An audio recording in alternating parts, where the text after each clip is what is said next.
Já de volta com o Direto do Plenário, porque já temos movimentação nesse momento. Os ministros já dirigem de seus respectivos lugares para o início da sessão plenária da tarde dessa quarta-feira. Como vimos, falamos de 2 dos processos, ainda há um terceiro, um outro recurso extraordinário com repercussão geral, que pode ser chamado na tarde de hoje. E os que não forem julgados, processos que não forem julgados hoje, automaticamente migram para a pauta já prevista da tarde da quinta-feira, amanhã. E agora nós acompanhamos ao vivo o Direto do Plenário. O ministro Luiz Roberto Barroso senta-se ao centro da bancada em formato da letra U invertida. Queria registrar que está presente. Ao fundo, vemos a parede de mármore clara, bandeira do Brasil à esquerda, brasão dourado ao centro, crucifixo à direita. Mas tem urgência. Ele conversa com a assessora-chefe do plenário e outro assessor. Muito boa tarde a todos. Dou início a esta sessão de 25 de outubro de 2023 do Supremo Tribunal Federal, uma sessão ordinária, e peço à senhora secretária que faça a leitura da ata da sessão anterior. Ata da 33ª Sessão Extraordinária do Plenário do Supremo Tribunal Federal, realizada em 19 Carmen de outubro Lilian de 2023. Oliveira de Souza, assessora-chefe do plenário, está em pé à direita do ministro Luiz Roberto Barroso. Tem pele clara, cabelos castanhos, longos, lisos, alourados nas pontas. Veste toga preta de mangas compridas. Moraes, Nunes Marques, André Mendonça e Cristiano Zanin.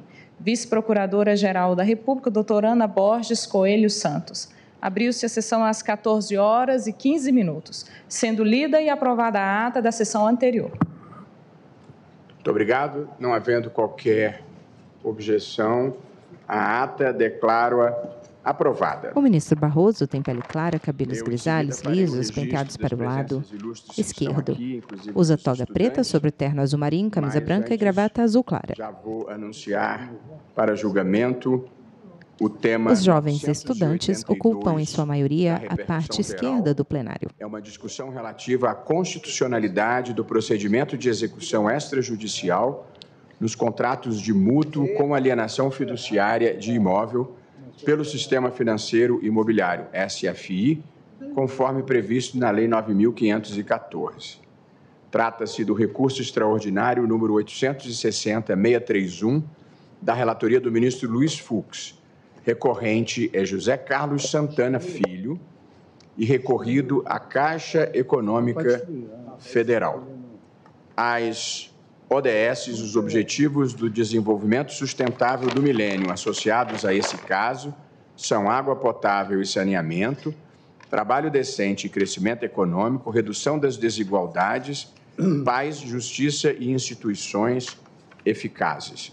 Haverá sustentação oral, inclusive com a participação de Amit Cury, de modo que eu passo a palavra ao eminente relator para apresentar o relatório.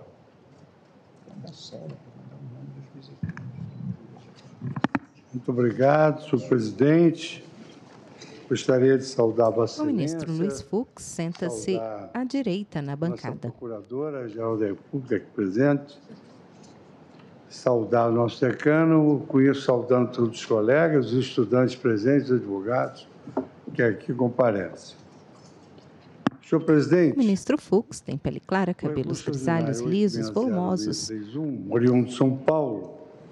Usa toga preta sobre terno azul marinho, camisa branca e gravata azul estampada. Posto com fogo nas alíneas A e P do permissivo constitucional, de modo que o pleito abarca tanto a reforma do acórdão quanto a validade jurídico-constitucional da Lei 9514/97, que é a lei que trata da alienação fiduciária de imóveis e que a execução se dá por via extrajudicial. O recorrente, ele aduz a violação das garantias processuais, contraditório para a defesa, devido ao processo legal. Originariamente, a ação consistia em ação anulatória de execução extrajudicial sob a jurisdição do egrégio Tribunal Regional Federal da Terceira Região, e a matéria de fundo é exatamente essa tutela fiduciária por meio de procedimento cartorário em prol das instituições bancárias partícipes do Sistema Financeiro Imobiliário, SFI, Só para ficar mais explícito, na origem, o autor não é secretário de Justiça, José Carlos Santana Filho, ora recorrente, ajuizou a ação anulatória de procedimento de execução extrajudicial de imóvel alienado fiduciariamente pelo sistema de financiamento imobiliário, sob fundamento que se trataria de uma forma abusiva de execução. Sucumbiu na primeira, sucumbiu na segunda instância e também foi negado o recurso. Interposto o agravo regimental contra essa decisão, a segunda turma do Tribunal Regional desproveu o recurso e contra esse acordo foi interposto o recurso extraordinário, ora em julgamento. O teor do acordo recorrido, sinteticamente, atendendo a um pleito de Vossa Excelência, é o seguinte: cumpre consignar que o presente contrato possui cláusulas de alienação fiduciária e garantia na forma do artigo 38 da Lei 9514/97, cujo regime de satisfação da obrigação difere dos mútuos firmados com garantia hipotecária, posto que consta do acordo, posto que, na hipótese de descumprimento contratual e decorrido o prazo para a purgação da mora, ocasiona a consolidação da propriedade do imóvel em nome da credora fiduciária. Diante da especificidade da norma em comento, não há que se falar na aplicação das disposições do Decreto-Lei 70, de 66. O procedimento de execução do mútuo com alienação fiduciária e garantia não ofende a ordem constitucional vigente, sendo passível de apreciação pelo Poder Judiciário, caso o devedor assim considerar necessário. Em caso, verifique-se no registro da matrícula do imóvel que o autor foi devidamente intimado para a purgação da mora. Todavia, o mesmo deixou de fazê-lo, razão pela qual a propriedade restou consolidada em favor da credora fiduciária. Agravo legal improviso. Não foram apresentadas contrarrazões ao recurso. Em 5 de fevereiro de 2018, esta Suprema Corte, reunida em plenário virtual, extraiu o seguinte enunciado para o tema: discussão relativa à constitucionalidade de procedimentos de execução extrajudicial dos contratos de mútuo com alienação fiduciária de imóvel pelo Sistema Financeiro da Habitação, SFI, conforme previsto na Lei 9514. No curso da instrução, uma vez reconhecida a repercussão geral pelo plenário, 5 entidades foram admitidas na condição de amicus curiae: a Associação Brasileira das Entidades de Crédito Imobiliário e Poupança, ABCIF, a Associação Brasileira dos Mutuários da Habitação, ABMH, o Instituto Brasileiro de Centro de Direito Imobiliário, IBRADIM, o Banco Central do Brasil, Bacen, a Federação Brasileira de Bancos, a FEBRABAN. Em 16 de 8 de 2019, adota a Procuradoria-Geral da União, junto ao parecer favorável ao provimento do recurso. Este é o relatório. Muito obrigado, ministro Luiz Fux. Cumprimento agora, sim, todos os eminentes colegas, ministro Gilmar Mendes, que se retirou momentaneamente, ministra Carmen Lúcia, ministro Luiz Fux, Alexandre de Moraes, André Mendonça e Cristiano Zanin. Registro a presença dos estudantes do Colégio Anglo-Brasileiro de Salvador e os estudantes de Direito das seguintes instituições: Instituto Brasileiro de Ensino, Desenvolvimento e Pesquisa, do IDP, de Brasília, da Universidade de São Paulo e da Pontifícia Universidade Católica de São Paulo. Sejam todos muito bem-vindos, é um prazer tê-los aqui. E também gostaria de registrar a presença honrosa entre nós do juiz da Corte Internacional de Justiça, Yuji Yawasawa, you are very welcome here, e também do professor da Universidade de São Paulo, professor Masato Ninomiya, o nosso juiz Yuji Yawasawa, acompanhado da sua senhora Yoko Yawasawa, e também do representante, chefe do escritório do Banco de Fomento Japonês aqui no Brasil, senhor Masayuki Eguchi. Todos são muito bem-vindos. E, professor, poderia explicar, por favor, ao nosso visitante a nossa sistemática. Há um relatório, em seguida, os advogados e os amici curiae ocupam a tribuna e, na sequência, os ministros votam. É assim que funciona o nosso sistema. Eu chamo, então, a partir de agora, feito o relatório pelo eminente relator, os eminentes advogados que estarão na tribuna. Falará pela recorrida Caixa Econômica Federal o doutor Carlos Augusto Genier, a quem eu passo a palavra pelo prazo regimental de 15 minutos. Muito obrigado, senhor presidente. O advogado está em pé à tribuna, que fica ao centro, de frente para o ministro-presidente.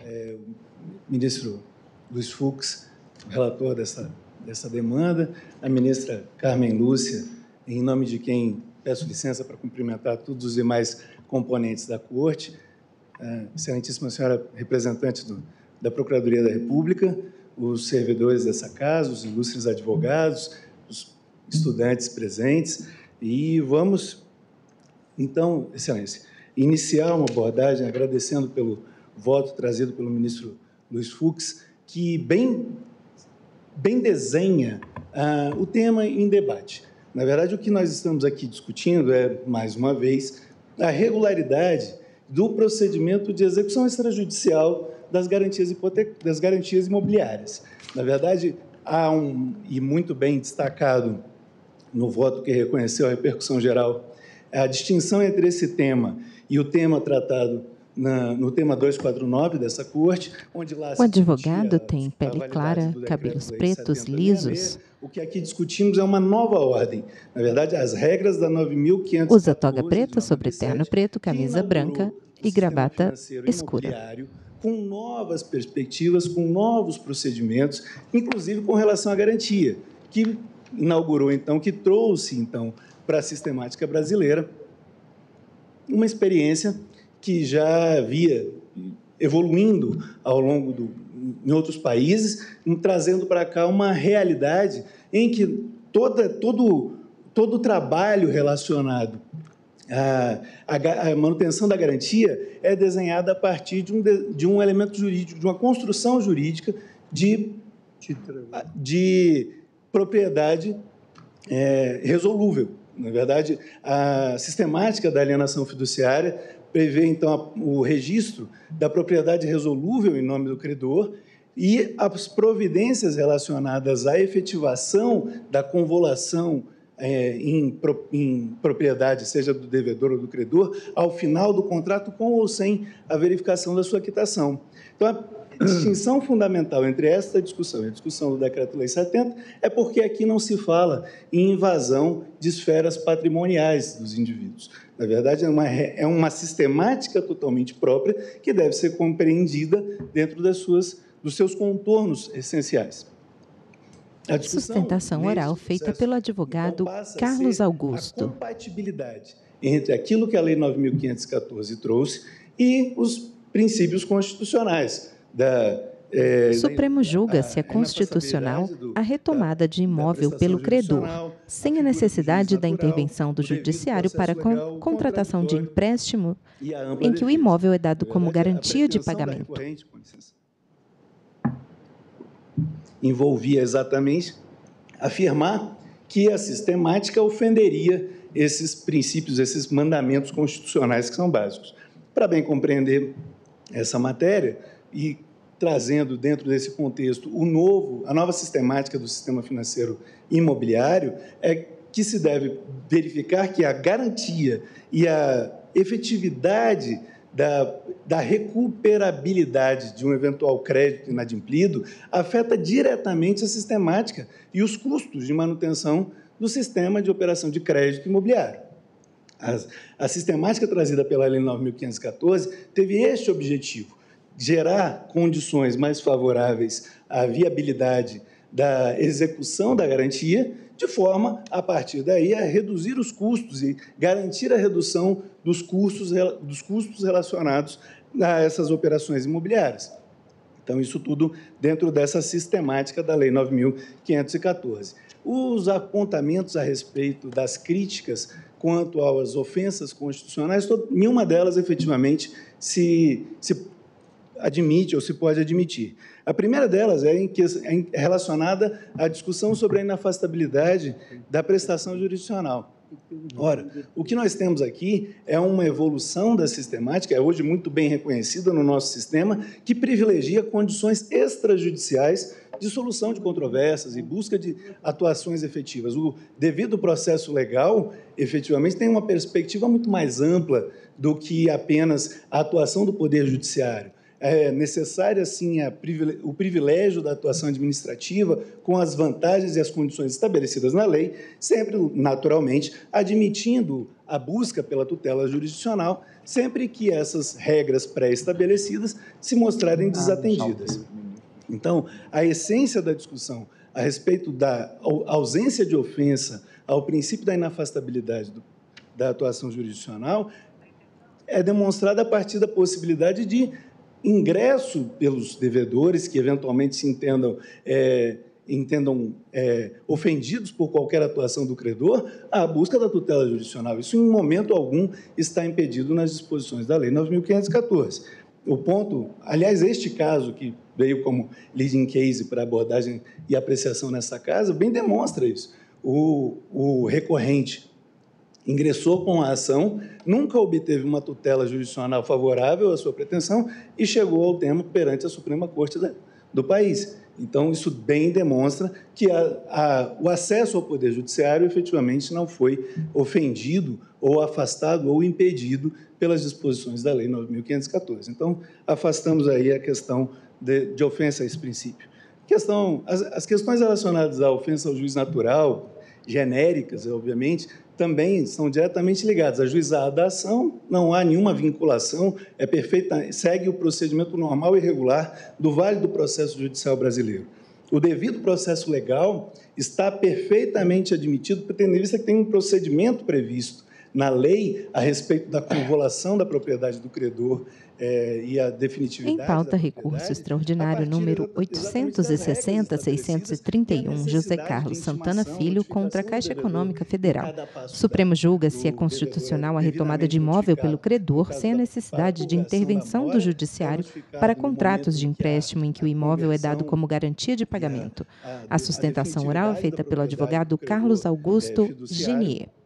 E também da realização do leilão. Em todas as possibilidades, antes, durante e depois, ele poderia, então, e pode buscar a tutela jurisdicional, caso efetivamente demonstre que foram desrespeitadas os seus direitos e as suas garantias. E, por fim, a questão do contraditório e da ampla defesa também completamente superada, tendo em vista que, além de admitidas todas as providências jurisdicionais, além de previstas todas as notificações regulares, em momento algum, na Lei 9.514, há qualquer impedimento para o exercício dessa garantia.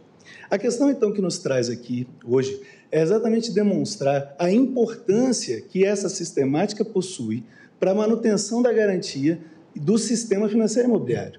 A Caixa, recorrida nesta demanda, tem importante missão de garantir o acesso à moradia na população brasileira, seja por meio dos sistemas comuns de negociações de créditos imobiliários, seja a partir de sistemas de financiamento por programas sociais garantidos. Enfim, todas essas sistemáticas estão diretamente relacionadas à viabilidade e à regularidade do procedimento da Lei 9.514. Então, a importância do reconhecimento da constitucionalidade desta norma para todo o sistema é fundamental, é bem demonstrada, porque a afetação, a consequência de um eventual reconhecimento de inconstitucionalidade, o que efetivamente não se acredita, poderia gerar em todo o sistema em relação à manutenção do sistema no país. A sistemática em que oferece maior execuibilidade das garantias, maiores condições de recuperabilidade de crédito, contribui diretamente à manutenção das baixas taxas do mercado. E, no final das contas, ao tornar mais caro o crédito imobiliário, quem se prejudica é aquele que efetivamente cumpre as suas obrigações e efetivamente quita o seu crédito.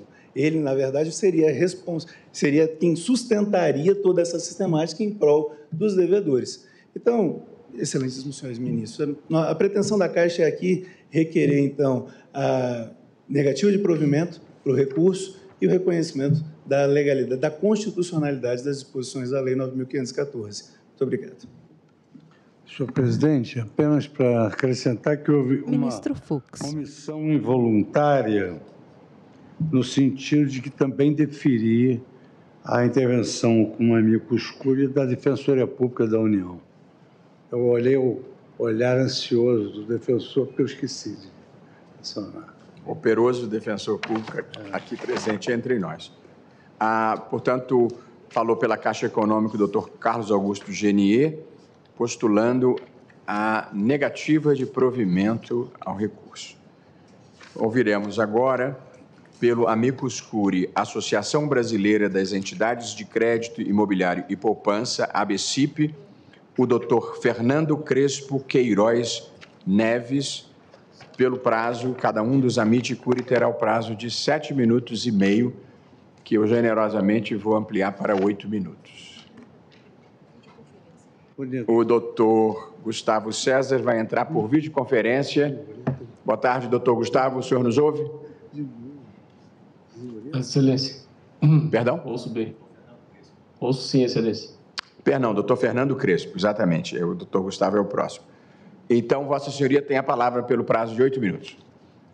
Obrigado. Está por vídeo. Excelentíssimo senhor ministro. Perdão, doutor Gustavo, ainda não contando o seu tempo, gostaria de registrar também a presença nesta sessão por videoconferência do eminente ministro Luiz Edson Fachin, que há visto daqui, e do eminente ministro Dias Toffoli. Para as pessoas que nos assistem, para o nosso visitante, nós temos esse benefício da revolução tecnológica de, eventualmente, ministros que estejam em compromisso institucional fora. Tanto o ministro Fachin como o ministro Dias Toffoli têm assento à esquerda na bancada, que no momento conta apenas com o ministro Cristiano Zanin na ponta. Em nome do Supremo, a abertura da Conferência da Ordem dos Advogados do Paraná, e por essa razão ele está participando hoje da sessão por videoconferência e amanhã estará aqui entre nós. Agora sim, doutor Fernando Crespo Queiroz Neves, perdão, ministro Fachin. Boa tarde, presidente. Cumprimentei apenas Vossa Excelência, os eminentes. O ministro Fachin participa por videoconferência. A da Advocacia Paranaense será aberta agora às 19 horas. Muito obrigado pelo registro. Certamente. Achei que Vossa Excelência já havia pronunciado a sua fala. Sorte a deles que terão Vossa Excelência aí. Agora sim, finalmente, doutor Fernando Crespo Queiroz Neves, Vossa Excelência tem a palavra por 8 minutos. Excelentíssimo senhor ministro-presidente, Luiz Roberto Barroso, peço a permissão para dirigir as seguintes palavras. O advogado tem pele branca, cabelos loiros, escuros, lisos, usa headphones pretos, terno escuro, camisa azul clara, gravata escura estampada e, ao fundo, a imagem desfocada tem, em sua maior parte, fundo branco. Imobiliário e Poupança, ABCIP, na qualidade de amigo da Corte, apresentou para Vossas Excelências elementos de que o financiamento imobiliário por meio da alienação fiduciária tem se mostrado um instrumento cada vez mais importante para a aquisição de imóveis em nosso país, principalmente em razão desse método eficiente de recuperação de crédito através do processo de execução extrajudicial. Em julho de 2023, os números trazidos a Vossa Excelência, havia em carteiras mais de 7.300.000 contratos que havia previsão no SFI da previsão da alienação fiduciária e da sistemática da retomada extrajudicial. Nesse contexto, Excelência, é necessário enfatizar que a desjudicialização dos atos de execução é uma medida salutar e até essencial. No Brasil, os modelos que temos tido desse tipo de medida extrajudicial têm sido exitosos, desencadeando projetos de lei em avançado estágio no Congresso Nacional para a sua aplicação nas execuções fiscais e de natureza civil, que, infelizmente, tem constrangido e congestionado o nosso Poder Judiciário.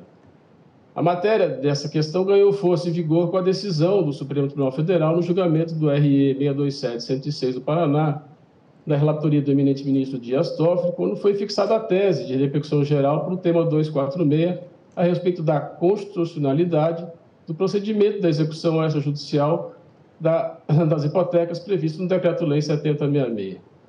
Naquele momento, cabe destacar o voto do ministro Ricardo Lewandowski, onde se disse, abre aspas, trata-se de medida de desburocratização do sistema de financiamento da casa própria. Isso tanto é verdade que as operações do programa Minha Casa Minha Vida sujeitam-se às normas especiais da lei aqui questionada, 9.514 de 97, conforme a previsão inserida no artigo 26A da lei pela Lei 13.465 de 2017.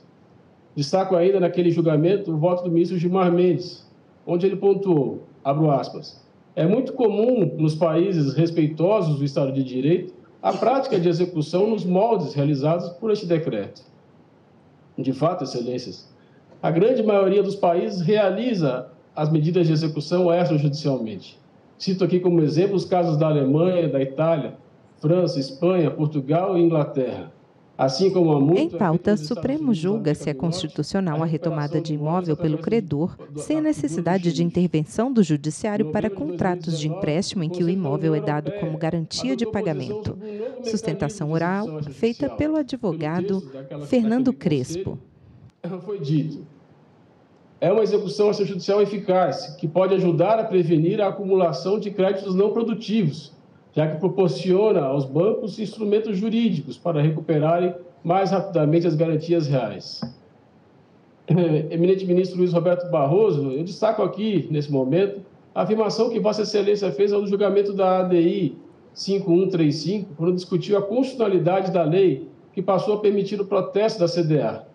Naquele dia, disse Vossa Excelência, abro aspas, inexiste afronta ao devido processo legal, uma vez que o fato de execução fiscal ser instrumento típico para a cobrança judicial da dívida ativa não exclui mecanismos extrajudiciais como o protesto de CDA. E 2, o protesto não impede o devedor de acessar o Poder Judiciário para discutir a validade do crédito. A lógica, excelências, aqui é exatamente a mesma. O devedor tem todos os mecanismos para acessar o Poder Judiciário, inclusive mediante provimentos de antecipação de tutela de caráter inibitório, se for o caso.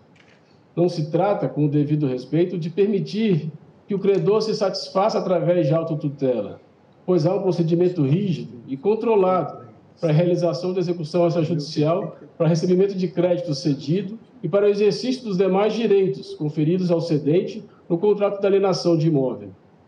Nessa linha de pensamento, e utilizando da ampla jurisprudência já afirmada diante dos inúmeros casos de atos desjudicializados, não se vê razão para a qual este egrégio Supremo Tribunal Federal decida o tema de repercussão geral 982 de forma diferente, pois nada há de inconstitucional no procedimento de execução extrajudicial previsto na Lei 9.514, a qual, como exposto, alinha-se com a legislação de outros países que adotam o mesmo procedimento.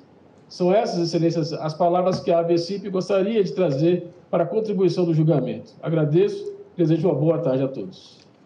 Muito obrigado, doutor Fernando Crespo, inclusive pela objetividade.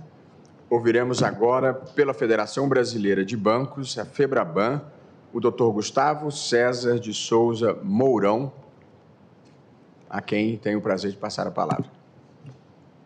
Excelentíssimo senhor ministro-presidente, na pessoa de quem peço licença para comentar toda a corte e todos os presentes, em nome da celeridade.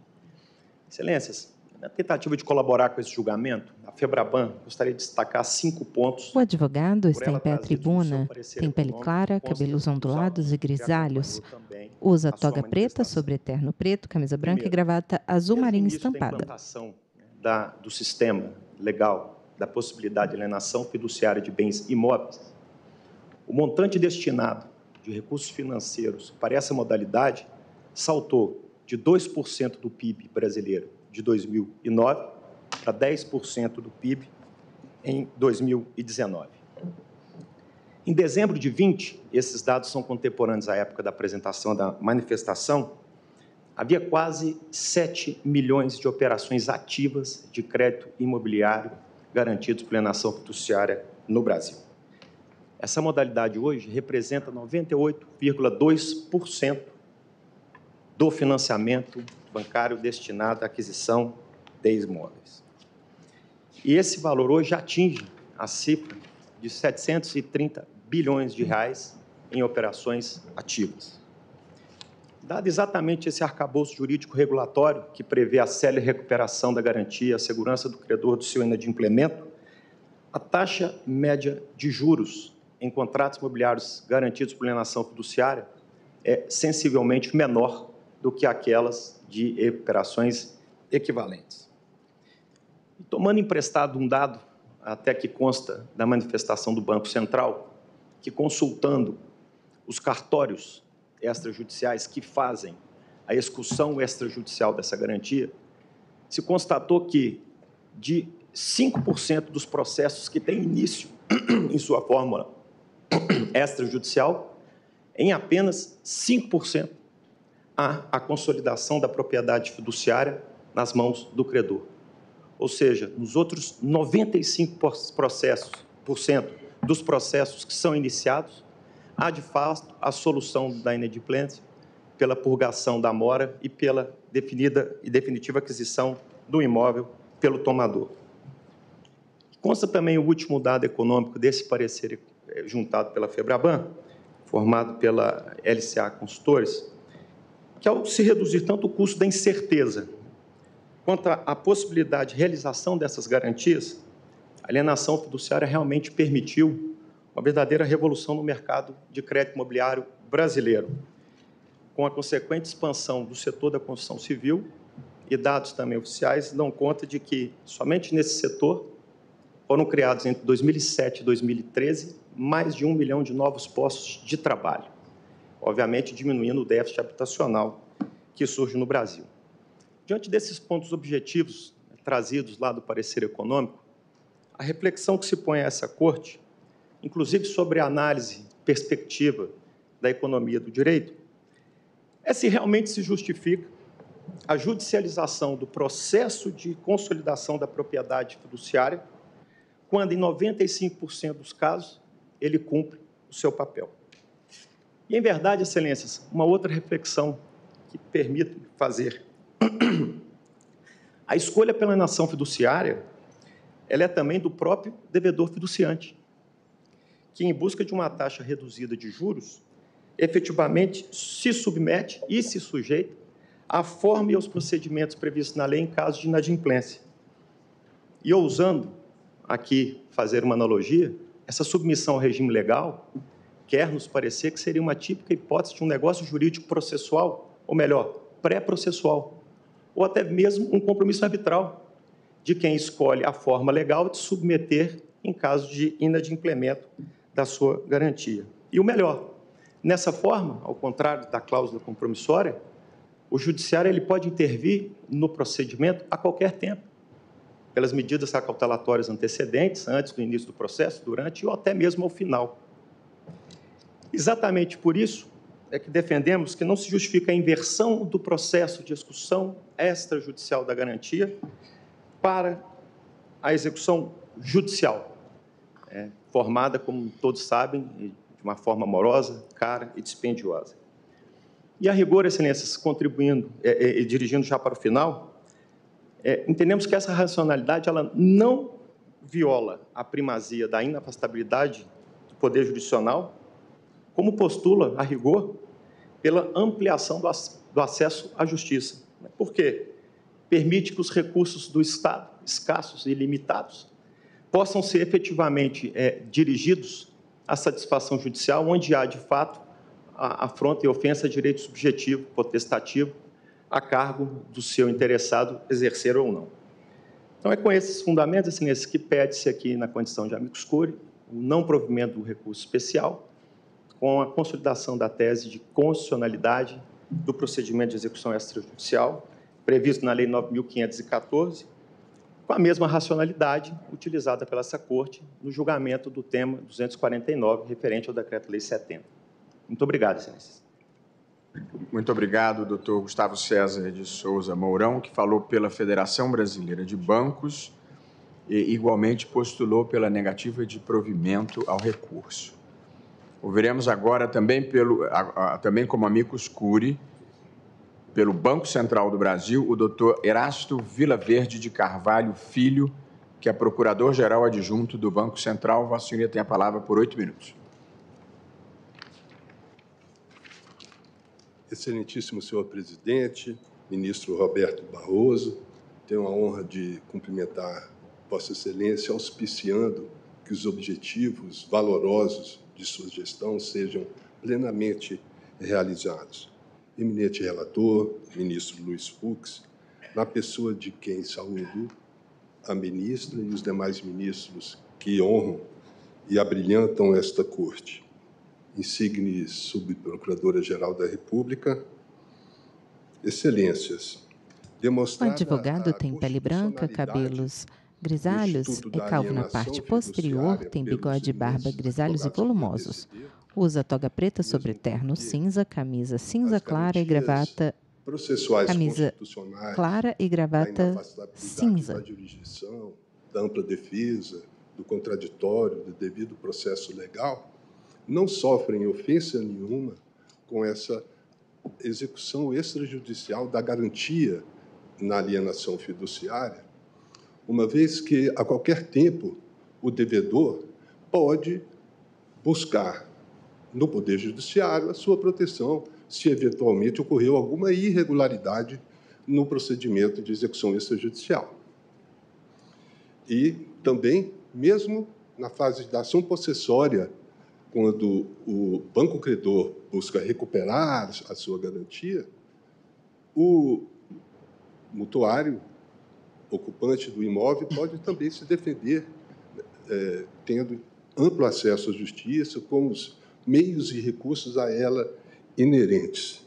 Mas, do ponto de vista do Banco Central, cabe-me aqui a tarefa de fazer uma análise jurídica de aspectos econômicos que, na visão do amicus curiae Banco Central, podem contribuir para a solução da controvérsia.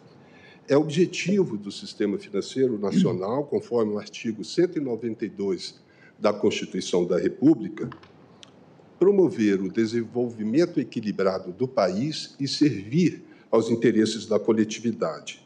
E a Lei Complementar número 179, de 2021, atribui ao Banco Central o objetivo fundamental de assegurar a estabilidade de preços, zelar pela estabilidade e pela eficiência do sistema financeiro, suavizar as flutuações do nível da atividade econômica e fomentar o pleno emprego.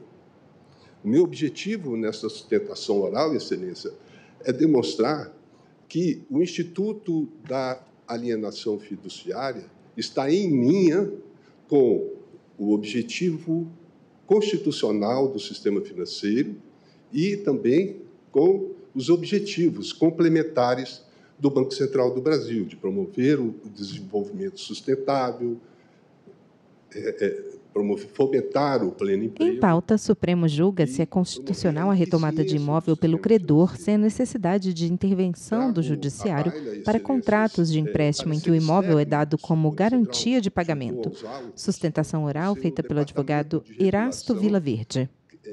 Onde constam pesquisas realizadas pelos analistas do Banco Central sobre o mercado de crédito imobiliário comparativamente com o sistema anterior, que era o sistema financeiro da habitação, né, que em 83 tornou-se insustentável e foi substituído em 1997 com o objetivo de fomentar, de estimular, né, aquecer o mercado imobiliário pelo Instituto da Alienação Fiduciária, com a possibilidade de a garantia ser recuperada de forma mais célere, menos onerosa, sem prejuízo algum aos princípios constitucionais e processuais.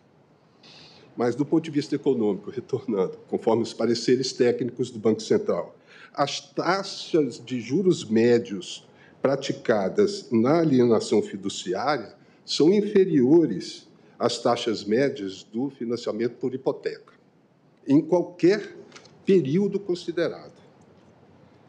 Houve uma significativa expansão do mercado de crédito imobiliário, seja em relação ao PIB, que cresceu de 2% em 2008 para algo entre 9% e 10% nos últimos anos. A participação da alienação fiduciária da carteira de crédito da alienação fiduciária no total dos créditos das instituições financeiras subiu de 5% em 2008 para 20% entre 2017 e 2019. O Instituto da Alienação Fiduciária contribuiu de forma significativa, como demonstrado, para o desenvolvimento do mercado imobiliário, com as repercussões positivas em termos de geração de emprego, de fomento à construção civil e, sobretudo, de realização de um princípio constitucional da moradia, né, que é direito do cidadão brasileiro, constitucionalmente previsto. Eu não quero me alongar com relação ao ponto de vista constitucional, como já foi dito, mas eu gostaria de fazer referência aos precedentes da relatoria do eminente ministro Dias Toffoli, que, apreciando o Decreto-Lei número 66, ou melhor, número 70 de 1966, em dois acordos, também com repercussão geral, entendeu que a hipoteca, com a possibilidade de execução também extrajudicial, foi recepcionada pela Constituição de 1988, justamente porque, nos dizer, conforme sustentou o relator, ministro Dias Toffoli, a execução extrajudicial não implica ofensa ao princípio da proteção judiciária, uma vez que o devedor é intimado quando ocorre a inadimplência para purgar a mora, podendo, então, se valer dos meios e instrumentos necessários para o exercício de sua plena defesa. Então, Excelências, com essas considerações, me resta agradecer a honra de ter podido participar desse relevante julgamento e ter contribuído modestamente para o deslinde do processo. Obrigado. Muito obrigado, doutor Erasto Vilar Verde de Carvalho Filho, que falou pelo Banco Central. E agora, suponho que para falar em nome e no interesse dos mutuários, eu convido o defensor público federal, doutor Gustavo Zoroteia da Silva, e registro a retirada dos nossos visitantes, do juiz Yuji Iwasawa. Foi um prazer e uma honra tê-lo aqui. It was a great honor to have you here. Have a safe trip back home. Thank you. Agora sim, doutor Gustavo, Vossa Senhoria tem a palavra. Eminente ministro-presidente, ministro Roberto Barroso, eminente ministra Carmen Lúcia, eminente ministro relator, ministro Luiz Fux, eminente procuradora-geral da República, boa tarde a todas e todos. A Defensoria fala em nome, como amiga da Corte, e inicia agradecendo ao ministro Luiz Fux por nos ter admitido como amigos da Corte, o que permite vir a essa tribuna e justamente estabelecer um contraponto a todas as sustentações orais que me antecederam. O advogado tem pele clara, cabelos castanhos, iniciamos dizendo cacheados. Os óculos de armação escura retangular, veste toga e terno preto, camisa branca, gravata azul estampada. Advogado da Caixa Econômica Federal, reconhecemos essa distinção, mas ela não nos parece central na discussão. Ela nos parece lateral. E digo isso porque o procedimento extrajudicial persiste com violação a diversos dispositivos constitucionais. Quero primeiro mencionar a violação ao contraditório, à ampla defesa e ao defeso do processo legal. No procedimento da Lei 9.514, não há espaço para apresentar razões que possam questionar os valores exigidos pelo credor ou para descaracterizar a mora. Evidentemente, a atuação do agente cartorial de viabilizar a purgação da mora não equivale a viabilizar qualquer defesa. Ou se paga os valores exigidos pelo credor, ou há consolidação da propriedade em favor do credor. Onde a possibilidade de defesa? Na prática, as inúmeras controvérsias que poderiam surgir são sufocadas pelo próprio procedimento, porque elas nele não têm espaço. No julgamento do RE 556-520, o ministro Marco Aurélio bem observou que ninguém deixa de pagar a prestação do próprio teto e da respectiva família sem uma causa ponderável. Muitas são e são ponderáveis as causas do inadimplemento daqueles que adquirem a residência própria. Mas essas causas, como eu disse, não podem ser suscitadas no procedimento extrajudicial. Quero também dizer aqui que estamos nos alinhando ao parecer da Procuradoria-Geral da República, que tem um ponto bastante interessante, que diz que há, com este procedimento, uma assimilação quase completa da atividade do credor à jurisdição. E isto é contrário ao Estado Democrático de Direito e às garantias do acesso ao Poder Judiciário, do juiz natural, devido processo legal, contraditório e ampla defesa. Não me estendo nesses pontos porque certamente serão abordados na sustentação oral de Sua Excelência. Mas quero também trazer aqui o tema 249. No julgamento do tema 249, que afirmou a constitucionalidade do procedimento extrajudicial do SFH previsto no Decreto-Lei 70, houve um argumento central, que foi repetido aqui pelos amici curiae que me antecederam. Em pauta, o Supremo julga se é constitucional a retomada de imóvel pelo credor, sem a necessidade da intervenção do Judiciário para contratos de empréstimo em que o imóvel é dado como garantia de pagamento. Sustentação oral feita pelo advogado Gustavo Zorteia. Sempre poderá fundamentar a ausência de um controle judicial a priori da legalidade das condutas. Nesse contexto, qualquer imposição do mais forte sobre o mais vulnerável poderá ser idealizada e criada pelo legislador, que ficará, e aqui é muito perigoso, Excelência, destacamos isso, que ficará absolutamente liberado dos limites que são impostos pelos comandos constitucionais. Sem limites, o legislador tudo poderá, e restará em contraponto apenas placitar qualquer procedimento extrajudicial, porque, afinal, sempre será possível um controle judicial a posteriori. Mas também este argumento, que foi aqui trazido e que é central no tema 249, ele não deita os olhos sobre a realidade. Ele pressupõe uma facilidade de acesso à justiça e ao Poder Judiciário por parte do devedor. E precisamos lembrar aqui que o devedor é o consumidor, que é a parte vulnerabilizada na relação jurídica. O devedor está inadimplente no pagamento da prestação de sua moradia, que também é um fator de vulnerabilidade. Mas há mais. Índice de acesso à justiça calculado pelo CNJ em 2021 em relação à justiça estadual, que absorveria essas demandas que, no dizer do argumento que prevaleceu no tema 249, poderiam ser encaminhadas pelo devedor, questionando as fases do procedimento extrajudicial. Justiça estadual absorveria grande parte dessas demandas, e o índice de acesso à justiça relacionado à justiça estadual é de 58,7%. O índice de acesso à justiça da Justiça Federal, 58,4%. Menciono a Justiça Federal porque a Caixa também poderia figurar como credora fiduciária e ser ré em algumas ações. Vejam, não nos parece um índice autossuficiente para dizermos com toda tranquilidade que está garantido o acesso à justiça do devedor, porque não está. Justiça em números, CNJ 2023, 44,9% dos municípios brasileiros são sede da Justiça Estadual. Justiça Federal está presente apenas em 5% dos municípios. Pesquisa Nacional da Defensoria Pública de 2023, as defensorias públicas dos estados e do Distrito Federal não prestam atendimento em 26,65% das comarcas, sequer pelo modelo de convênio com advogados particulares. E o quadro da DPU é muito pior, porque a DPU atende apenas 26,4% das subseções judiciárias e deixa descoberto o percentual de 73,6% das subseções judiciárias. Observe, então, Excelência, se colocamos os olhos na realidade, não há como dizer que a ausência de judicialização a priori poderia ser suprida, por assim dizer, por uma judicialização a posteriori que eventualmente recaísse pontualmente nas distintas fases do processo de execução extrajudicial.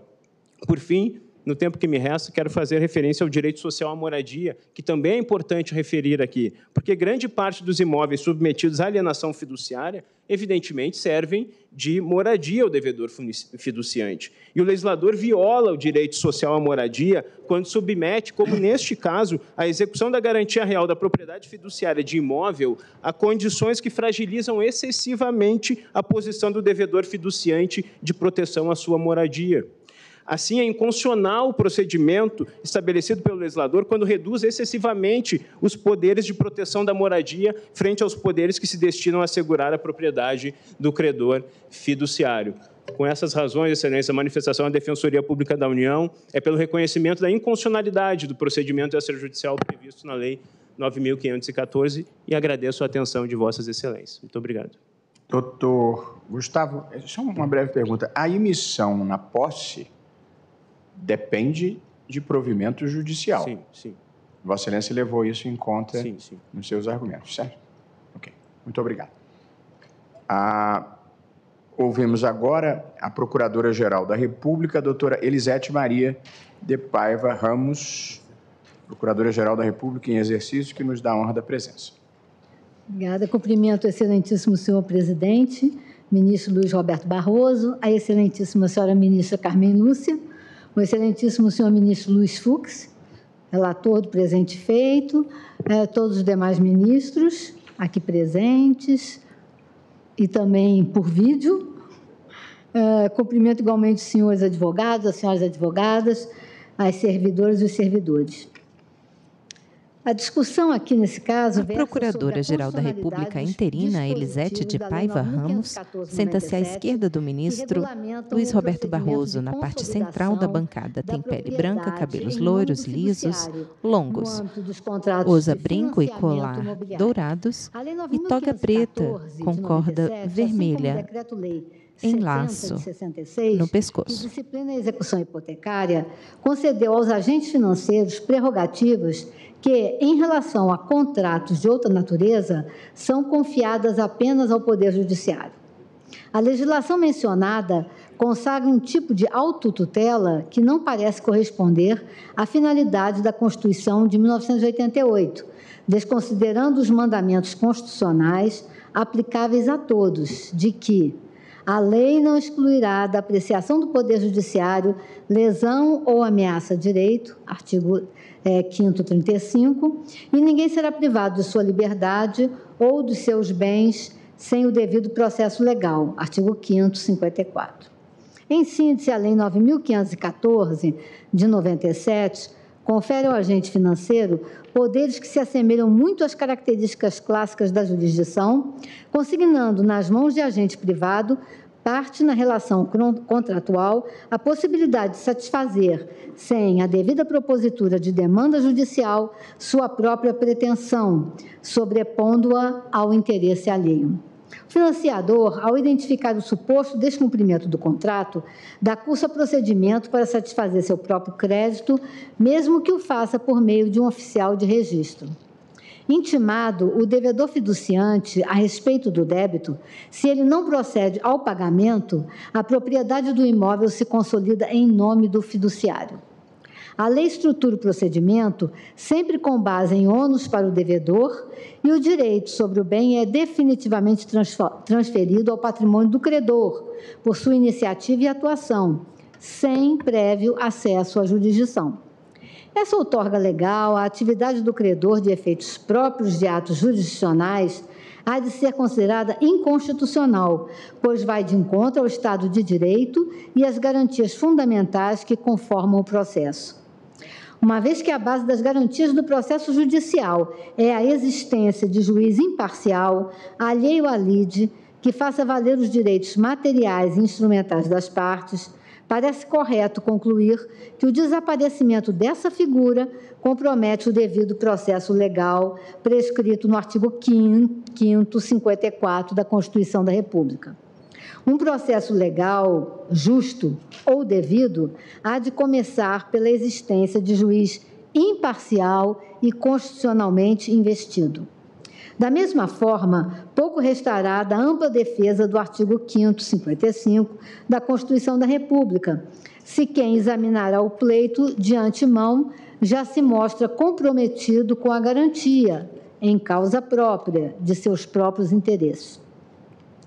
Conquanto esta egrégia Suprema Corte, em sessão virtual iniciada em 26 de março de 2021 e concluída em 7 de abril de 2021, tenha decidido em sentido contrário à tese ora postulada, questão jurídica que muito se assemelha dos presentes autos, firmando o entendimento de que as disposições constantes do Decreto-Lei 70/66, que cuidam da execução extrajudicial, foram recepcionadas pela Constitucional de 88, não padecendo de nenhum vício a execução que assim seja levado a cabo pelo credor, RE 627/106, do RE 556/520, o tema exige maior reflexão.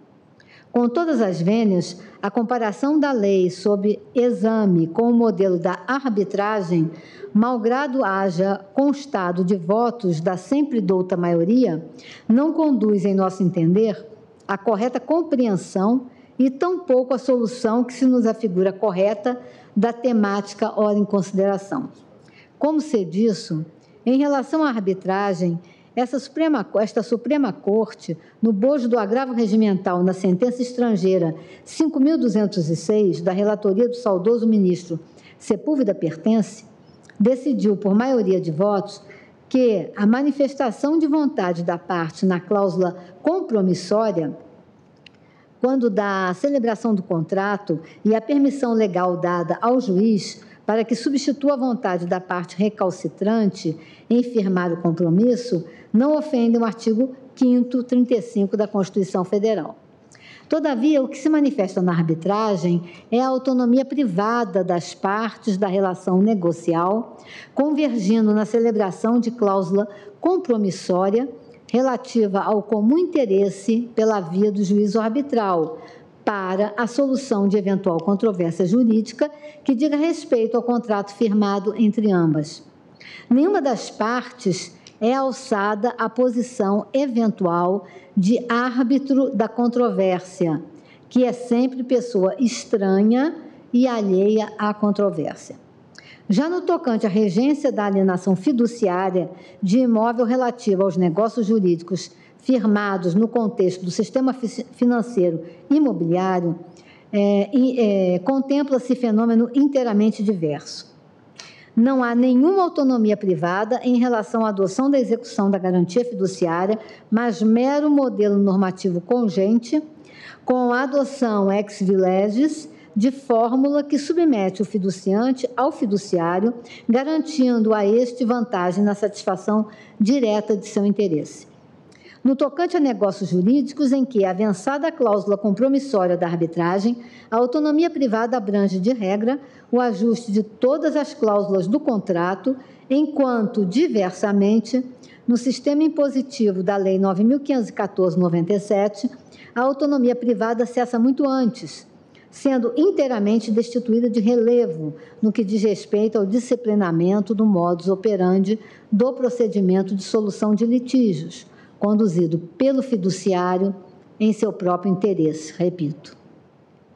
Na cláusula compromissória arbitral, evidentemente, nenhuma das partes do negócio jurídico institui a outra como juiz das eventuais lides vindouras.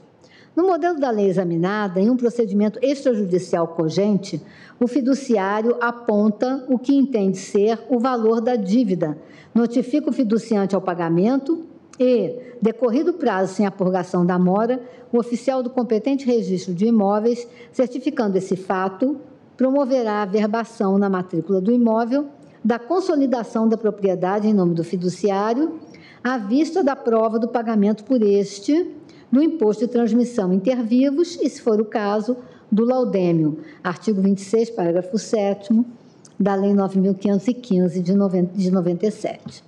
Todavia, no entender da Procuradoria-Geral da República, o caminho constitucionalmente exigido em um Estado de Direito, avesso como tal à justiça pelas próprias mãos, seria o de o fiduciário, que alega o inadimplemento do fiduciante, procurar a satisfação de sua pretensão perante o Poder Judiciário. o legislador, disciplinando política que favorece a realização do direito social fundamental à moradia, artigo 6º da Constituição, deve fazê-lo sem o sacrifício de direitos individuais fundamentais de igual envergadura, quais o devido processo e a inafastabilidade de controle jurisdicional. Ensina Paulo Bonavides que, mais do que gerações sucessivas de direitos fundamentais, terminologia que poderia induzir a ideia de que as mais novas tornam obsoletas as que se afirmaram precedentemente, temos na Constituição da República dimensões de direitos fundamentais que se somam na sua ratio protetiva da dignidade humana. E como se patenteia na espécie, direitos individuais também servem à efetiva garantia da fruição particularizada de direitos sociais. Supremo julga se é constitucional a retomada de imóvel pelo credor, sem necessidade da intervenção do judiciário para contratos de empréstimo em que o imóvel é dado como garantia de pagamento. Sustentação oral feita pela Procuradora-Geral da República interina, Elisete de Paiva Ramos. Acresça-se por derradeiro a impropriedade de se falar aqui em contraditório diferido, postergado ou posticipado. O modelo legal questionado gera para o fiduciante a desvantagem em procedimento extrajudicial do fato consumado, consolidação da propriedade no nome do fiduciário e, nos termos do artigo 27, designação 30 dias após a averbação da consolidação da propriedade de leilão para a alienação do imóvel, antes que se possa falar em acesso à jurisdição. Teríamos aqui, quando muito, uma paródia de contraditório diferido, pois o legislador não poderia criar formas de contraditório postergado que, comprometendo o direito de defesa efetiva, sujeitasse o interessado à inclemência de uma situação de desvantagem já consolidada, agravada, sublime-se, pela realização de leilão para a alienação do imóvel. Ante o exposto, esta Procuradora-Geral da República opina pelo provimento do recurso extraordinário e, considerando a sistemática da repercussão geral e os efeitos do julgamento deste recurso em relação aos demais casos que tratem ou venham a tratar do mesmo tema, sugere a fixação da seguinte tese: é inconstitucional o procedimento de execução extrajudicial de bens imóveis alienados fiduciariamente previsto na Lei 9.514, de 97, nos casos de inadimplência em contrato de mútuo imobiliário pelo sistema financeiro imobiliário. Obrigada, excelência. Muito obrigado, senhora Procuradora-Geral da República em exercício. Finalizadas as sustentações, eu passo a palavra, devolvo a palavra ao eminente relator, ministro Luiz Fux. Muito obrigado, senhor presidente. Já saudei a Egrégia Corte, doutora Eliseta, e a quantidade de argumentos que aqui foram trazidos sob o ângulo da violação de garantias constitucionais, análise econômica dessa metodologia. Ministro Luiz Fux, à direita na bancada. E algumas insinuações de desvantagens e a própria pergunta instigante de Vossa Excelência, no sentido de que, se o devedor não desocupa o imóvel, a emissão é judicial. Tudo isso me leva a não poder fazer uma síntese, um resumo do voto. São muitos argumentos que eu anotei aqui. Ouviremos Vossa Excelência com muito gosto. A Egrégia Corte cuida-se de recurso extraordinário que veicula o tema 982 da repercussão geral. Discussão relativa à constitucionalidade do procedimento de execução extrajudicial dos contratos de mútuo com garantia de alienação fiduciária em imóvel pelo Sistema Financeiro Imobiliário SFI, conforme previsto na Lei 9514 de 97. Então, com isso, eu já quero deixar claro que estão 26 anos de vigência da lei. E esse recurso é veiculado a partir de Em pauta, o Supremo julga se é constitucional a retomada de imóvel pelo credor, sem a necessidade da intervenção do judiciário para contratos de empréstimo em que o imóvel é dado como garantia de pagamento. Vota o ministro relator Luiz Fux. Autorizei a intervenção com amicus curiae. Efetivamente, o recorrente teve o pudor de não vir sustentar aqui a legitimidade da sua inadimplência. Então, o acordo reconheceu a constitucionalidade do procedimento extrajudicial de execução do mútuo com alienação fiduciária em garantia. O presente recurso ordinário, conforme o relatório já exarado, ele foi interposto com fulcro nas alíneas A e B do permissivo constitucional, de modo que o pleito abarca tanto a pretensão de reforma do acórdão quanto a análise da validade jurídico-constitucional da legislação de residência. Presentes os requisitos de admissibilidade do presente recurso, notadamente a tempestividade e o pré-questionamento, a legitimidade e o interesse recursal, a lei do indispensável reconhecimento da repercussão geral, plenário da Corte, tema 982, impõe-se o seu conhecimento. Nas razões de seu recurso, o recorrente, conforme se observou, alegou várias violações às garantias constitucionais, aduzindo afronta pela lei a esses dispositivos. Item primeiro do meu voto, eu trato do contexto da edição da Lei 9.514/97. Acho importante esse item porque ele vai se referir aos aspectos econômicos do mercado e como isso foi, digamos assim, facilitador para a aquisição da casa própria e para os próprios mutuários. No afã de compreender o Instituto da Garantia da Alienação Fiduciária nos contratos de mútuo e o procedimento de execução extrajudicial previsto na Lei 9514 de 97, faz-se uma necessária incursão no arcabouço jurídico que permeia o sistema financeiro habitacional brasileiro. Com efeito, há uma sucessão de leis editadas para a regulamentação do tema, tendo em vista que se relaciona de forma próxima ao direito social à moradia. Ou seja, o argumento é exatamente o contrário. Essa lei veio favorecer o direito social à moradia. Inicialmente, em 1964, por meio da Lei 4380, foi criado o Sistema Financeiro da Habitação, SFH, com o objetivo de facilitar o acesso a financiamentos imobiliários e reduzir o déficit habitacional no país.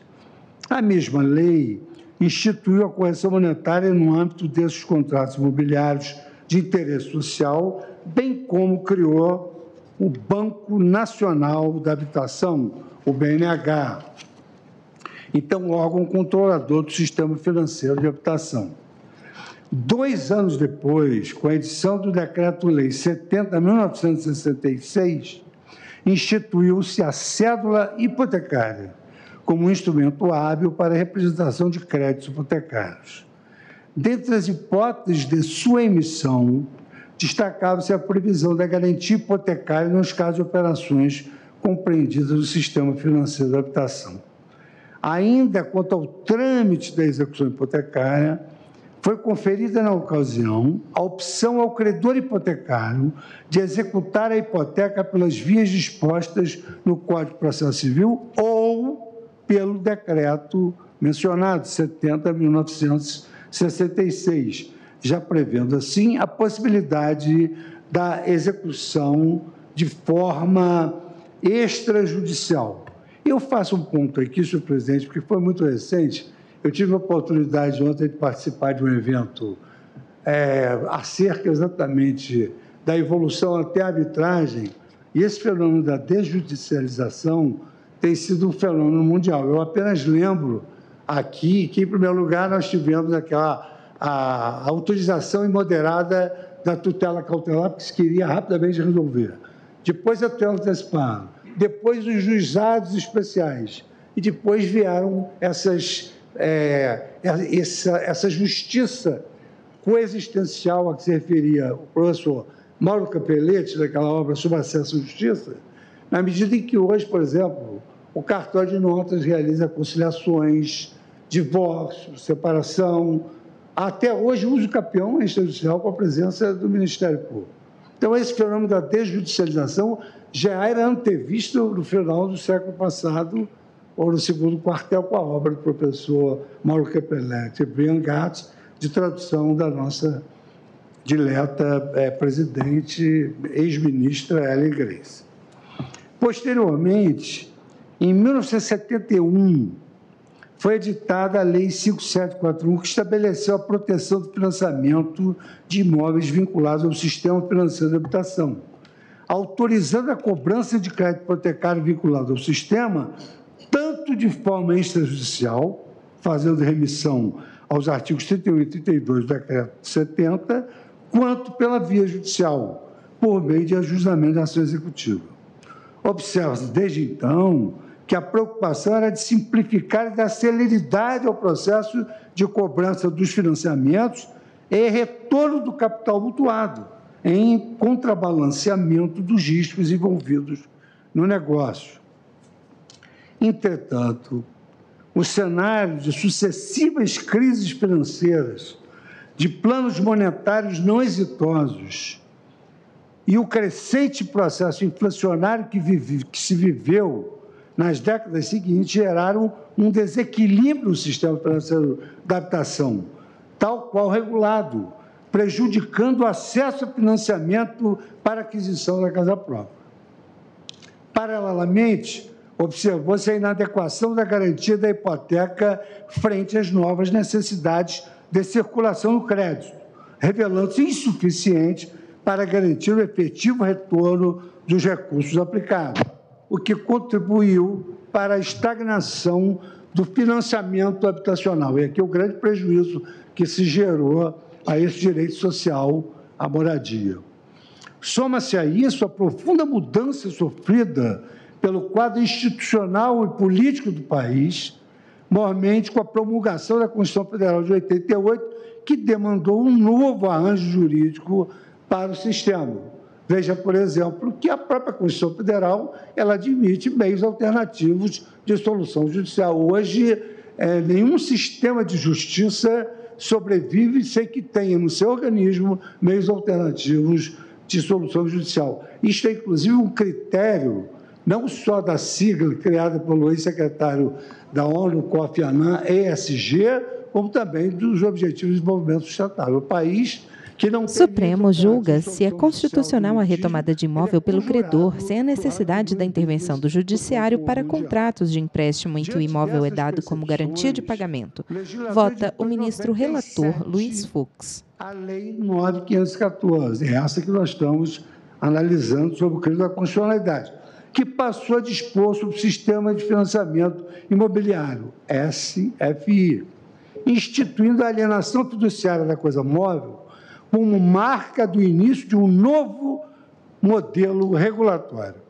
Nesse sentido, conforme se depreende da exposição de motivos interministerial anexa à mensagem 670 do Poder Executivo de 10 de junho de 97, extraída do projeto de lei 3432 da Câmara dos Deputados, que deu ensejo à Lei 9.514,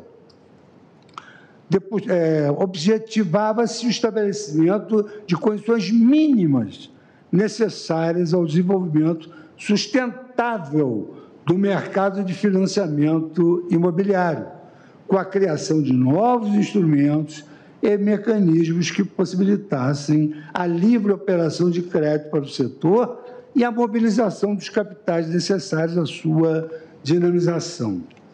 O documento expõe ainda os antecedentes e as razões da criação da legislação em questão, que eu acho importante que se proceda essa leitura para verificar-se a constitucionalidade que vem embasada em diversos dispositivos constitucionais. Essa mensagem, então, do Poder Legislativo. Até 1964, o financiamento imobiliário esteve fortemente limitado pela ausência de mecanismos que assegurassem a manutenção do valor real dos créditos concedidos. Os efeitos corrosivos da inflação sobre as prestações e saldos devedores dos financiamentos chegaram ao ponto de impedir a reaplicação dos recursos no setor. Parte dessas dificuldades foi superada pela criação, naquele ano, do Sistema Financeiro de Habitação, SFH, acompanhada da introdução da correção monetária. Estabeleceu-se, assim, um arcabouço jurídico institucional que inclui o Banco Nacional da Habitação, as sociedades de crédito imobiliário e as associações de poupança e empréstimo, previstas como fonte de recursos próprios para o sistema, sem prejuízo da caderneta de poupança e os depósitos do Fundo de Garantia por Tempo de Serviço. A instituição do Fundo de Compensação de Variações Salariais, FCVS, em 1967, veio para garantir ao mutuário a quitação da sua dívida ao final do prazo contratual, completando esse arcabouço jurídico. Esse conjunto de medidas, num ambiente de inflação baixo e crescimento econômico acelerado, resultou em rápido incremento do financiamento habitacional. No final da década de 70, porém, o sistema financeiro de habitação começou a perder fôlego, fenômeno que se intensificou a partir de 1983. Por seus efeitos negativos sobre a renda e o emprego, a aceleração inflacionária, somada às sucessivas medidas que acentuaram o descompasso entre os reajustes das prestações e dos saldos devedores, acabou por desequilibrar por completo o sistema de modo grave, senão irremediavelmente. Do lado das fontes de recursos, a caderneta de poupança passou a enfrentar a competição cada vez mais acirrada da indústria dos fundos de investimento, apresentando um comportamento menos dinâmico e mais volátil. Paralelamente, os novos depósitos de fundo de garantia por tempo de serviço tornaram-se insuficientes para atender aos saques e ainda fazer novas aplicações. Esse processo acabou por paralisar o financiamento à habitação e resultou em um ônus fiscal, que só em seu governo a União passou a enfrentar a dívida do FCVS, desaguador dos desequilíbrios constantes e crescentes do sistema atual. Aliás, convém registrar que as contribuições dos mutuários ao FCVS mostraram-se muito aquém das necessidades do fundo, não obstante as medidas adotadas desde 1986 para o aumento dessas contribuições e redução da dívida. Ainda nessa explanação, faz-se mister enfrentar as razões da criação do Sistema de Financiamento Imobiliário, SFI, onde se enquadra essa novel legislação. Embora o Sistema Financeiro de Habitação tenha financiado, desde a sua criação, cerca de 6 milhões de unidades residenciais, é patente o esgotamento do atual sistema. O número de unidades financiadas pelo Sistema Financeiro de Habitação, SFH, nos últimos anos, tem sido, em média, menor que 100 mil por ano. Estamos falando de 6 milhões. A situação chegou a um ponto que nós financiamos 100 mil por ano, quando antes eram 6 milhões. Número muito inferior à demanda por novas moradias, estimada em torno de 1 milhão de unidades residenciais. A esse respeito, ressalta-se o grande efeito multiplicador que a indústria da construção civil tem na economia como um todo. Essa indústria, como aqui foi destacado na tribuna, tem participação equivalente a 8% do PIB, sendo metade dessa participação referente à construção de imóveis residenciais e não residenciais. É, ademais, responsável por 66% dos investimentos totais do país. Além disso, responde por nada menos de 4 milhões e 400 mil empregos na economia formal. Esses números permitem aquilatar os efeitos sobre o investimento, renda e emprego que resultariam na reconstrução dos mecanismos de financiamento do setor. Com a consolidação em curso da estabilização macroeconômica e o crescimento populacional, vem aumentando não só a demanda por imóveis residenciais, mas também por imóveis não residenciais, sobretudo nos centros urbanos maiores. São necessidades das mais variadas, como, por exemplo, mais escolas, tudo isso requer financiamento, mais escolas, mais hospitais, mais consultórios médicos, shopping centers e etc. Adicionalmente, a terceirização da economia faz crescer o número de empresas de pequeno e médio porte que necessitam de instalações e reformas para seu funcionamento. A análise da experiência de vários países mostra que o crescimento do financiamento habitacional está intimamente ligado à existência de garantias efetivas de retorno de recursos aplicados, liberdade na contratação das operações e um mercado de crédito imobiliário dinâmico, capaz de canalizar recursos a longo prazo. Em face, pois, do compromisso social do governo de Vossa Excelência, essa era a mensagem da Câmara ao Executivo, e da demanda crescente por imóveis residenciais e não residenciais, sinal antecedente de um novo ciclo de expansão econômica, torna-se premente a reconstrução em novos moldes dos mecanismos de financiamentos imobiliários. Esse é o documento integrante do dossiê eletrônico do projeto de lei 3242 da Câmara dos Deputados. Eu menciono no voto onde está disponível esse documento. Ainda, sobre o contexto da instituição da alienação fiduciária de imóvel, destaca-se que sua regulamentação tornou-se oportuna no momento em que a grave crise da década de 1980 atingiu duramente o setor da produção, da comercialização e do crédito imobiliário, dando causa à debacle do sistema financeiro da habitação e à extinção de seu órgão central, o Banco Nacional de Habitação. Em termos numéricos, aponta-se que a inadequação do modelo regulatório então vigente, garantia hipotecária do sistema financeiro da habitação, levou à queda do número de financiamentos imobiliários de 300 mil imóveis por ano no fim da década de 70 para aproximadamente 30 mil imóveis por ano, em sinal que apontava a necessidade de uma reformulação do sistema da criação de mecanismos mais seguros de garantia ao seu funcionamento. E foi exatamente nesse contexto que surgiu o sistema regulado pela Lei 9.514/97, que surgiu como importante alavanca ao setor imobiliário, tornando-o mais dinâmico e atraente a investimentos, sobretudo pela celeridade e efetividade na recuperação do crédito objeto de financiamento imobiliário.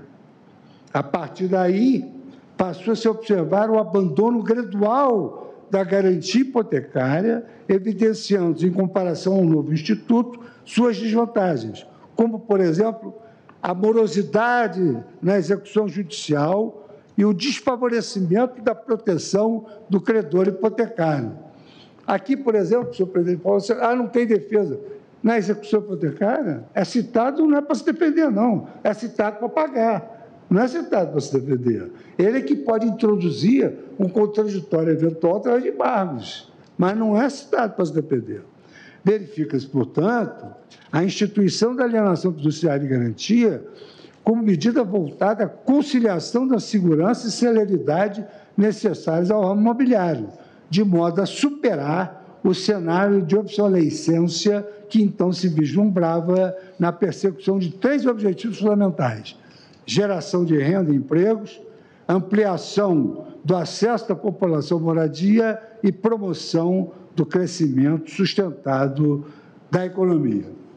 Na doutrina aqui citada, eu vou tentar, de alguma maneira, agilizar mais, na doutrina aqui citada, no aspecto teleológico da função social do Instituto, a execução extrajudicial prevista na Lei tem como motivo preponderante dar dinamismo ao mercado imobiliário por meio da facilitação da cobrança do crédito concedido aos adquirentes, permitindo um maior volume de recursos para tal finalidade e menores taxas de juros, bem como a célere transmissão do bem para mutuários adimplentes e não a sua indevida manutenção com os inadimplentes. Por todo, eu estou citando aqui Eduardo Schulan, Alienação Fiduciária de Bens Imóveis, São Paulo, Medina, 2019. A par de tal quadro, ressoa clara a importância da análise da constitucionalidade do procedimento da execução extrajudicial previsto na Lei 9.514 de 97, da qual decorre a necessidade de se conferir segurança jurídica aos contratantes e a maior estabilidade às relações jurídicas do mercado imobiliário nacional, fatores de influência, políticas governamentais de incentivo à moradia. E eu repito que nós já estamos convivendo com esse sistema há 26 anos. Agora, senhor presidente, eu abro um capítulo sobre a cláusula de alienação fiduciária nesses contratos. Contextualizado o surgimento da Lei 9.514/97, que veio nesse contexto melhorar o financiamento da casa própria, passa-se a análise do Instituto da Alienação Fiduciária de Bens Imóveis, garantia prevista no inciso 4º do artigo 17 da referida lei, que constitui direito real sobre seu objeto, a teor do parágrafo 1º do mesmo dispositivo legal. Consoante dispõe os artigos 22 seguintes dessa legislação subexame, a alienação fiduciária da coisa imóvel é um negócio jurídico pelo qual o devedor, pessoa adquirente do imóvel ou fiduciante, com o escopo de garantia, contrata a transferência ao credor, instituição financeira, lato sensu ou fiduciário, a propriedade resolúvel do bem. Saliente que a mera pactuação da garantia de alienação fiduciária gera situação sui generis de desdobramento da posse, tornando-se o fiduciante, que é o devedor, cujo bem é da propriedade resolúvel do fiduciário, tornando-se o fiduciante possuidor direto e o fiduciário possuidor indireto do imóvel. Daí a sua pergunta. Porque ele passa a ser possuidor direto, a propriedade resolúvel é do financiador e ela é resolúvel que, se ele pagar, a propriedade se consolida na pessoa do financiador. Se ele não pagar, haverá uma consolidação da propriedade no fiduciário e a emissão, como Vossa Excelência teve a preocupação, na lei está prevista que ela é judicial. A adimplida dívida resolve-se a propriedade fiduciária, extinguindo-se a garantia real e transferindo-se a propriedade plena ao adquirente. Ipso facto, isso aqui é imediato. Lá do outro, não satisfeita a obrigação a cargo do fiduciante, surge o interesse adido do fiduciário para a cobrança do crédito imobiliário, no que o artigo 26 da lei disciplina que, constituída sua mora, consolide-se a propriedade do imóvel em nome do fiduciário. Nós vamos observar também aqui que o fiduciante, ou o devedor, tem oportunidade, mais de uma vez, de purgar a mora. Trata-se, assim, de criação legislativa de uma garantia estabelecida ante o inadimplemento de uma ou mais prestações do financiamento do imóvel, que é a obrigação principal, razão pela qual as parcelas vencidas até a data da formalização da mora são acrescidas da incidência de juros convencionais e de correção monetária em encargos e os débitos tributários e as contribuições condominiais pendentes. A somatória desse montante corresponde ao valor exigível para a purga de mora. Ainda nesse procedimento disciplinado pela Lei 9.514, a mora resta formalizada perante o ofício do registro de imóveis, a partir de requerimento do credor, mediante a expedição de mandado para intimação do devedor fiduciante. Eis aqui o contraditório consagrado à luz dessa novel desjudicialização do sistema. Conforme o artigo 26, parágrafo 1º da lei em tela, essa comunicação abre o prazo de 15 dias ao fiduciante para purgação da mora.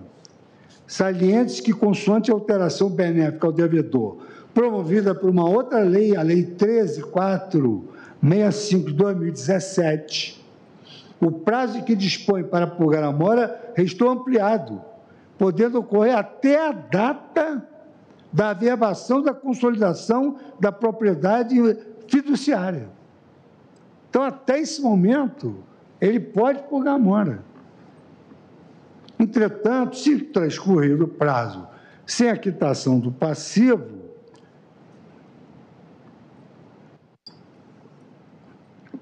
consolida-se a propriedade em nome do fiduciário, que é o credor. Artigo 26, parágrafo 7º. Impondo-se que a satisfação do crédito se dê por meio de leilão. Então, vejam, o credor não pode ficar com o bem. Do crédito se dê por meio de leilão sob a responsabilidade da instituição financeira no prazo de 30 dias. Por oportuno, vale destacar que, mesmo nesse estágio de oferta pública do bem, vejam que, ainda assim, o fiduciante, que é o devedor que está em mora, assume tratamento especial.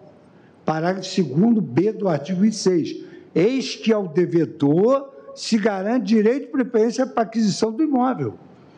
Quer dizer, além de até a data da averbação da consolidação poder purgar a mora, ainda o devedor se garante, nos casos de leilão, o direito de preferência para a aquisição do imóvel, até a data de eventual segundo leilão, com preço fixado com base no saldo devedor. Quer dizer, ou ele purga a mora, ou ele compra o bem no leilão pelo valor do saldo devedor. Assim, trata-se de procedimento deflagrado a requerimento do credor pelo ofício do registro de imóveis, para constituição em mora, a partir de quando se encadeiam atos sucessivos que oportunizam a manifestação e a tomada de providências pelo devedor fiduciante. Caso o inadimplemento persista, a conclusão necessária é a averbação da consolidação da propriedade na matrícula do imóvel, momento em que o credor está autorizado a promover o leilão público para alienação do bem. Em síntese, é esse o procedimento extrajudicial que se questiona no presente recurso extraordinário, analisado sobre a sistemática da repercussão geral que foi conferida pelo nosso plenário. Não se trata, porém, da primeira vez que o ato normativo relacionado à regulação dos contratos de financiamento imobiliário tem sua constitucionalidade questionada perante esta Corte.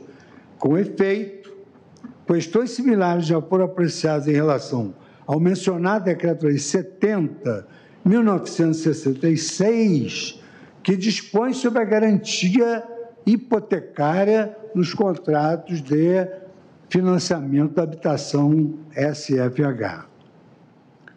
Em pauta, recurso extraordinário número 860-631, José Carlos Santana Filho contra Caixa Econômica Federal. E aí, quando Vossa Excelência achar próprio, fazemos uma pausa. Deixa eu só ver quanto que vai. Okay. Quem vota é o ministro relator, Luiz Fux.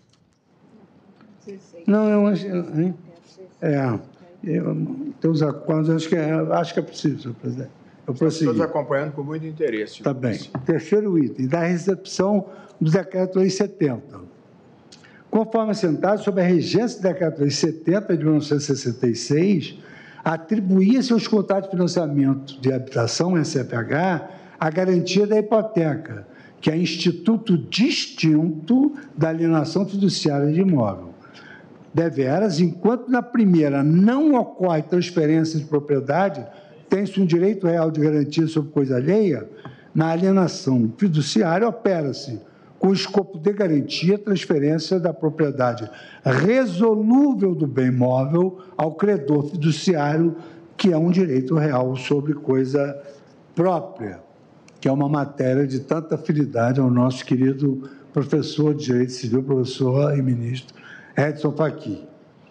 Essa diferença por si só revelar-se-ia suficiente para afastar os fundamentos pela inconstitucionalidade do procedimento executório disposto na Lei 9.514, referente às alegações que a legislação permitiria ao credor fiduciário indevida excursão do patrimônio do devedor.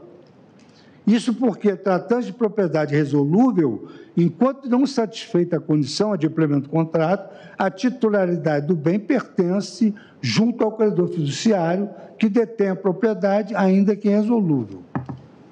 Nesse sentido, como destaquei, ao manifestar-me favoravelmente ao reconhecimento da repercussão geral do tema, nos contratos de mútuo pelo sistema financeiro imobiliário com alienação fiduciária de imóvel, não há transmissão da propriedade ao devedor, mas tão somente transferência da posse direta do bem. Durante o eventual procedimento de execução extrajudicial, portanto, o credor fiduciário não se miscui no patrimônio do devedor para discutir bem da propriedade alheia, já que se cuida de propriedade do próprio credor. Trata-se, assim, de diferença substancial face à garantia da hipoteca, que deve ser, desde logo, assentada para a finalidade de análise da alienação fiduciária à luz dos princípios constitucionais invocados. Não obstante essas diferenças, destaca-se que esta Corte já afirmou a recepção pela Constituição Federal de 1988 do procedimento de execução extrajudicial da garantia hipotecária nos contratos do sistema financeiro de habitação, cujos fundamentos podem ser também aqui aplicados, mutatis mutandis, no enfrentamento dos argumentos ora erigidos em face do meio extrajudicial de execução da cláusula de alienação fiduciária e garantia, como eu detalho adiante. Observe-se, durante a década de 2000, as duas turmas do Supremo Tribunal Federal, eu ingressei em 2011, em 2000, as duas turmas do Supremo Tribunal Federal, já em vigor a Constituição de 1988, convergiram a respeito da recepção da Decreto-Lei 70. E aqui, nesse sentido, eu destaco. Primeira turma, relator ministro Moreira Alves. Decreto-lei é compatível com a atual Constituição, não se chocando, inclusive, com o disposto no inciso 25, 44 e 45 do artigo 5º do artigo 5º da lei, razão porque foi por ela recebida. Essa mesma temática, com esse mesmo teor, foram repetidos. Na segunda turma, pelo ministro Carlos Veloso, cito aqui o julgado. Na segunda turma, pelo ministro Joaquim Barbosa, cito o julgado. Na primeira turma, pelo ministro Sepúlveda Pertence, cito o julgado. Na segunda turma, pelo ministro Eros Grau, cito o julgado, esse 2088. Na segunda turma, pela ministra Ellen Grace, cito o julgado 2009. Na primeira turma, relatoria da ministra Carmen Lúcia, no julgado de 2009, mesmo teor, recepção, Decreto-Lei 70/1966 pela Constituição da República, precedente, no agravo regimental, no agravo de instrumento 709.499, a primeira turma. E ainda agravo de instrumento 678, esse 2010, da segunda turma da relatoria do ministro César Peluso, execução extrajudicial. Posteriormente, esse entendimento restou reafirmado e sedimentado no julgamento do RE 627-106, com a fixação da seguinte tese ao tema 249 da repercussão geral. É constitucional, pois foi devidamente recepcionado pela Constituição Federal de 1988 o procedimento de execução extrajudicial previsto no Decreto-Lei 70 de 1966. Por oportuno, confira-se a ementa do acórdão proferido. Eu só vou citar essa ementa e parar aqui, no outro parágrafo, porque essa já é mais moderna, já é da minha época e da época de vários colegas, 2021, da relatoria de Sua Excelência, o ministro Dias Toffoli. no qual o ministro Dias Toffoli destaca: o procedimento de execução extrajudicial previsto pelo Decreto 70/66 não é realizado de forma aleatória, uma vez que se submete ao efetivo controle judicial em ao menos uma de suas fases, pois o devedor é intimado a acompanhá-lo e pode lançar mão de qualquer recurso judicial se irregularidades vierem a ocorrer durante seu trâmite, como agora. Pode ser recorrer ao judiciário a qualquer momento durante esse procedimento. Bem, por isso, disse o ministro Toffoli, há muitas jurisprudências da Suprema Corte que têm estabelecido que as normas constitucionais do decreto Lei 70/66, a disciplinar a execução extrajudicial, foram devidamente recepcionadas pela Constituição de 1988. RE 627, Tribunal Pleno, ministro Dias Toffoli, julgado em 8/4/2021 e publicado no mesmo ano no Diário de Justiça.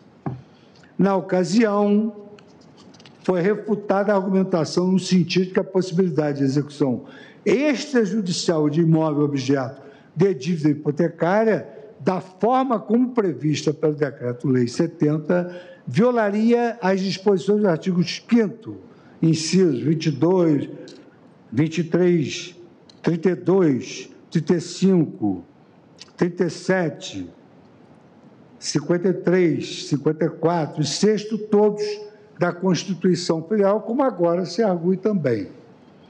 Assim consideradas essas premissas, passa-se a sessão seguinte, depois do intervalo, a análise pormenorizada dos fundamentos adotados na ocasião para amparar a recepção dessa execução extrajudicial disposta no Decreto 70/66, em que, em reforço, aplica-se também a presente a análise da constitucionalidade dos dispositivos constantes dessa lei, que tratam do procedimento de execução extrajudicial nos contratos de mútua alienação fiduciária de imóveis.